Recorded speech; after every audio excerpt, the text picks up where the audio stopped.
Divorce lawyer ಮದುವೆ ಕತೆ ಈ ರೀತಿಯಾಗಿ ಒಂದು ಕ್ಯಾಪ್ಷನ್ ಅನ್ನ ಇಟ್ಕೊಂಡು ಕಲರ್ಸ್ ಕನ್ನಡದಲ್ಲಿ ಎಂಟ್ರಿ ಆಗಿರುವಂತಹ ಹೊಸ ಸೀರಿಯಲ್ ಅಂತ ಹೇಳಿದ್ರೆ ಅದುವೇ ವಧು ಅನ್ನುವಂತಹ ಸೀರಿಯಲ್. ಈ ಸೀರಿಯಲ್ ನ ಪ್ರೊಮೋ ಸಾಕಷ್ಟು ಸುದ್ದಿಯನ್ನ ಕ್ರಿಯೇಟ್ ಮಾಡಿತ್ತು. ಯಾಕೆ ಅಂತ ಹೇಳಿದ್ರೆ ಸೀರಿಯಲ್ ನ ಸ್ಟೋರಿ ತುಂಬಾನೇ ಡಿಫ್ರೆಂಟ್ ಆಗಿರೋ ರೀತಿ ಇದೆ. ಮತ್ತೊಂದೇನಪ್ಪಾ ಅಂತ ಹೇಳಿದ್ರೆ ಸೀರಿಯಲ್ ನಲ್ಲಿ ಟಿ.ಎನ್. ಸೀತಾರಾಮ್ ಸರ್ ಅವರು ಇರೋದು ಕ್ಲಿಯರ್ ಆಗಿ ಕಾಣಿಸಿದ್ದಾರೆ. ಹೀಗಾಗಿನೇ ತುಂಬಾ ಜನ ಸೀರಿಯಲ್ ಶುರು ಆಗೋದಕ್ಕೆ ವೇಟ್ ಮಾಡ್ತಾ ಇದ್ದಾರೆ. ಇವತ್ತು ಅಂತ ಹೇಳಿದ್ರೆ ಜನವರಿ 27ರಂದು ವಧು ಸೀರಿಯಲ್ ನ ಮೊದಲನೇ ಎಪಿಸೋಡ್ ಪ್ರಸಾರವಾಗಿದ್ದು, ಸೀರಿಯಲ್ ನ ಹೀರೋಯಿನ್ ಆಗಿರುವಂತಹ ವಧು ಪಾತ್ರಧಾರಿಯ ಇಂಟ್ರೊಡಕ್ಷನ್ ಕೂಡ ಆಗಿದೆ. ಸೊ ಈ ಒಂದು ಸೀರಿಯಲ್ ನಲ್ಲಿ ವಧು ಪಾತ್ರ ಎಂಟ್ರಿ ಆಗ್ತಾ ಇದ್ದ ಹಾಗೇನೆ ತುಂಬಾ ಜನ ಈ ಒಂದು ಪಾತ್ರಧಾರಿಯ ಬಗ್ಗೆ ತಿಳ್ಕೊಳ್ಬೇಕು ಅಂತ ಹೇಳಿ ಸಖತ್ ಎಕ್ಸೈಟೆಡ್ ಆಗಿದ್ದಾರೆ. ಹೀಗಾಗಿನೇ ಇವರ ಬಗ್ಗೆ ಸಂಪೂರ್ಣವಾದ ಮಾಹಿತಿಯನ್ನ ಈ ವಿಡಿಯೋದಲ್ಲಿ ನಾನು ನಿಮಗೆ ತಿಳಿಸ್ಕೊಡ್ತಾ ಇದ್ದೀನಿ. ಅದರಿಂದಾಗಿನೇ ವಿಡಿಯೋನ ಮಿಸ್ ಮಾಡ್ಕೊಳ್ಳದೆ ಪೂರ್ತಿಯಾಗಿ ನೋಡಿ ಮತ್ತು ಚಾನಲ್ ಅನ್ನ ಮೊದಲ ಬಾರಿ ವಿಸಿಟ್ ಮಾಡಿದೀರಾ ಅಥವಾ ಇನ್ನೂ ತನಕ ಕೂಡ ಸಬ್ಸ್ಕ್ರೈಬ್ ಮಾಡ್ಕೊಂಡಿಲ್ಲ ಅಂತ ಹೇಳಿದ್ರೆ ಎಲ್ಲರೂ ಕೂಡ ಈಗಲೇನೆ ಚಾನಲ್ ಅನ್ನ ಸಬ್ಸ್ಕ್ರೈಬ್ ಮಾಡ್ಕೊಳ್ಳಿ. ಪಕ್ಕದಲ್ಲೇ ಒಂದು ನೋಟಿಫಿಕೇಶನ್ ಬೆಲ್ ಕೂಡ ಇದೆ, ಕ್ಲಿಕ್ ಮಾಡಿ ಆಲ್ ಅಂತ ಸೆಟ್ ಮಾಡಿ. ವಧು ಅನ್ನುವಂತಹ ಸೀರಿಯಲ್ ನಲ್ಲಿ ವಧು ಪಾತ್ರದಲ್ಲಿ ಕಾಣಿಸಿಕೊಂಡಿರುವಂತಹ ನಟಿ ಅಥವಾ ಈ ಸೀರಿಯಲ್ ನ ಹೀರೋಯಿನ್ ನ ನಿಜವಾದ ಹೆಸರು ದುರ್ಗಾಶ್ರೀ ಅನ್ನೋದಾಗಿರುವಂತದ್ದು. ಇವರು ಮೂಲತಃ ಬೆಂಗಳೂರಿನ ಜಕ್ಕೂರಿನವರು. ಅಟ್ ಪ್ರೆಸೆಂಟ್ ಅಲ್ಲೂ ಕೂಡ ಇವರು ಬೆಂಗಳೂರಿನಲ್ಲೇನೆ ನೆಲೆಸಿದ್ದಾರೆ. ಇನ್ನು ದುರ್ಗಾಶ್ರೀ ಅವರ ಫ್ಯಾಮಿಲಿಯ ಬಗ್ಗೆ ಮಾತಾಡಬೇಕು ಅಂತ ಹೇಳಿದ್ರೆ ಇವರ ಜೊತೆ ಇವರ ತಂದೆ ತಾಯಿ ಹಾಗೇನೆ ಇವರಿಗೊಬ್ರು ಬ್ರದರ್ ಕೂಡ ಇದ್ದಾರೆ. ಇವರೆಲ್ಲರೂ ಕೂಡ ಒಟ್ಟಿಗೆನೆ ನೆಲೆಸಿದ್ದು ಇವಾಗ ನೀವು ಸ್ಕ್ರೀನ್ ಅಲ್ಲಿ ನೋಡ್ತಾ ಇದ್ದೀರಾ, ಇದು ಇವರ ತಂದೆ ಮತ್ತು ತಾಯಿ ಇವರ ಫೋಟೋ ಆಗಿರುವಂತದ್ದು. ದುರ್ಗಾಶ್ರೀ ಅವರ ತಂದೆಯ ಬಗ್ಗೆ ಅಂದ್ರೆ ಅವ್ರ ಹೆಸರೇನು ಅನ್ನೋದ್ರ ಬಗ್ಗೆ ಯಾವುದೇ ರೀತಿಯಾಗಿ ಇನ್ಫಾರ್ಮೇಶನ್ ಇಲ್ಲ. ಬಟ್ ಅವರ ತಾಯಿಯ ಹೆಸರು ಶಶಿಕಲಾ ಅನ್ನುವಂತಹ ಮಾಹಿತಿ ಇದೆ. ಇನ್ನು ಅವರ ಬ್ರದರ್ ಬಗ್ಗೆ ಕೂಡ ಯಾವುದೇ ರೀತಿಯಾಗಿ ಮಾಹಿತಿ ಇಲ್ಲ.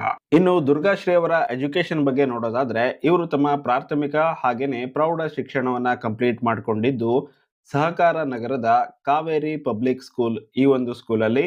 ಇದಾದ ನಂತರ ಯಲಹಂಕದ ನಾಗಾರ್ಜುನ PU ಕಾಲೇಜ್ಗೆ ಜಾಯ್ನ್ ಆಗ್ತಾರೆ. ಹಾಗೇನೆ ತಮ್ಮ PU ಶಿಕ್ಷಣವನ್ನ ಕಂಪ್ಲೀಟ್ ಮಾಡ್ಕೊಳ್ತಾರೆ. ಇದಾದ ನಂತರ ಹೆಸರುಘಟ್ಟ ಆಚಾರ್ಯ ಇನ್ಸ್ಟಿಟ್ಯೂಟ್ ಅನ್ನ ಜಾಯ್ನ್ ಆಗಿ ತಮ್ಮ ಡಿಗ್ರಿ ಅನ್ನ ಕೂಡ ಕಂಪ್ಲೀಟ್ ಮಾಡ್ಕೊಂಡಿದ್ದು, ಇವ್ರು ಏನ್ ಸ್ಟಡಿ ಮಾಡಿದ್ದಾರೆ ಅಂತ ನೀವು ಕೇಳೋದಾದ್ರೆ BCom ಡಿಗ್ರಿಯನ್ನ ಇವರು ಸ್ಟಡಿ ಮಾಡಿರೋದು. ಇನ್ನು ಇವರ ಸೀರಿಯಲ್ ಜರ್ನಿಯನ್ನ ನೋಡ್ತಾ ಹೋಗ್ಬೇಕು ಅಂತ ಹೇಳಿದ್ರೆ ಇವರು ಮೊದಲನೇದಾಗಿ ಸೀರಿಯಲ್ ನಲ್ಲಿ ಕಾಣಿಸಿಕೊಂಡಿದ್ದು ಉದಯ ಟಿವಿನಲ್ಲಿ ಪ್ರಸಾರವಾಗ್ತಾ ಇದ್ದಂತಹ ನೇತ್ರಾವತಿ ಅನ್ನುವಂತಹ ಸೀರಿಯಲ್ ನಲ್ಲಿ. ಈ ಸೀರಿಯಲ್ ನಲ್ಲಿ ಇವರ ಪಾತ್ರದ ನಟನೆ ಏನಿದೆ ತುಂಬಾನೇ ಸೂಪರ್ ಆಗಿ ಮೂಡಿ ಬಂದಿದ್ರಿಂದ ಇವರನ್ನ ತುಂಬಾ ಜನ ರೆಕಗ್ನೈಸ್ ಕೂಡ ಮಾಡ್ತಾರೆ. ಅದರಲ್ಲೂ ಕೂಡ ಇಮ್ಮಿಡಿಯೇಟ್ ಆಗಿನೇ ಅವರಿಗೆ ಜಿ ತೆಲುಗುನಿಂದ ಒಂದು ಆಫರ್ ಕೂಡ ಬರುತ್ತೆ ವೈಷ್ಣವಿ ಅನ್ನುವಂತಹ ಸೀರಿಯಲ್ ನಲ್ಲಿ ನಟನೆನ ಮಾಡೋದಕ್ಕಾಗಿ. ಇದಾದ ನಂತರ ಮತ್ತೊಂದು ತೆಲುಗು ಸೀರಿಯಲ್ ಅದು ಸ್ಟಾರ್ ಮಾದಲ್ಲಿ ಪ್ರಸಾರವಾಗ್ತಾ ಇತ್ತು, ಮಧುರ ನಗರಿಲೋ ಅನ್ನುವಂತಹ ಸೀರಿಯಲ್. ಅದರಲ್ಲೂ ಕೂಡ ಆಕ್ಟ್ ಅನ್ನ ಮಾಡ್ತಾರೆ. ಇದರಾದ ನಂತರ ಸ್ಟಾರ್ ಮಾದಲ್ಲಿ ರುಕ್ಮಿಣಿ ಅನ್ನುವಂತಹ ಸೀರಿಯಲ್ ನಲ್ಲಿ ಮತ್ತೆ ಇವರು ನಟನೆಯನ್ನ ಮಾಡಿದ್ದು.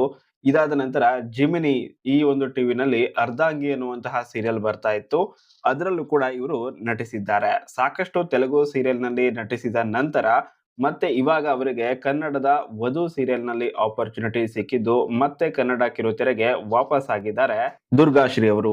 ಇನ್ನು ಇವರ ಡೇಟ್ ಆಫ್ ಬರ್ತ್ ಹಾಗೆಯೇ ಇವರ ವಯಸ್ಸೆಷ್ಟು ಜೊತೆಗೆ ಇವರ ಹೈಟ್ ವೇಟ್ ಇದೆಲ್ಲದರ ಬಗ್ಗೆ ತಿಳ್ಕೊಳ್ಬೇಕು ಅಂತ ಹೇಳಿದ್ರೆ ಇವರು ಜನಿಸಿದ್ದು ಅಂದ್ರೆ ಇವರ ಡೇಟ್ ಆಫ್ ಬರ್ತ್ ಏನಿದೆ ಅದು ಮೇ 5, 2000ನೇ ಇಸ್ವಿ. 2000ನೇ ಇಸ್ವಿನಲ್ಲಿ ಇವರು ಜನಿಸಿದ್ದು. ಸೊ ಹೀಗಾಗಿ ಇವರಿಗೆ ಅಟ್ ಪ್ರೆಸೆಂಟ್ ಅಲ್ಲಿ 24 ವರ್ಷ ಕಂಪ್ಲೀಟ್ ಆಗಿರುವಂತದ್ದು. 25ನೇ ವರ್ಷ ರನ್ನಿಂಗ್ ಅಲ್ಲಿ ಇದೆ. ಸೊ 2025 ಮೇ 5 ಬಂತು ಅಂತ ಹೇಳಿದ್ರೆ ಇವರಿಗೆ 25 ವರ್ಷ ಕಂಪ್ಲೀಟ್ ಆಗುತ್ತೆ. ಇನ್ನು ಇವರ ಹೈಟ್ ಅನ್ನ ನೋಡೋದಾದ್ರೆ ಇವರ ಹೈಟ್ 5 ಫೀಟ್ 1 ಇಂಚು ಅನ್ನುವಂತಹ ಮಾಹಿತಿ ಇದ್ದು ಇವರ ವೇಟ್ ಅರೌಂಡ್ 50ರಿಂದ 55 kg ಅನ್ನುವಂತಹ ಮಾಹಿತಿ ಕೂಡ ಇರುವಂತದ್ದು. ಸೊ ಈ ಒಂದು ಮಾಹಿತಿ ನಿಮ್ಗೆ ಇಷ್ಟ ಆಗಿದ್ರೆ ವಿಡಿಯೋಗೊಂದು ಲೈಕ್ ಮಾಡಿ ಮತ್ತು ವಧು ಸೀರಿಯಲ್ ಅನ್ನ ಯಾರೆಲ್ಲ ಮಿಸ್ ಮಾಡದೆ ನೋಡ್ತಾ ಇದ್ದೀರಾ ಅನ್ನೋದನ್ನ ಕಮೆಂಟ್ ಬಾಕ್ಸ್ ಅಲ್ಲಿ ಕಮೆಂಟ್ ಮಾಡೋದನ್ನ ಮರಿಬೇಡಿ. Thank you so much for watching.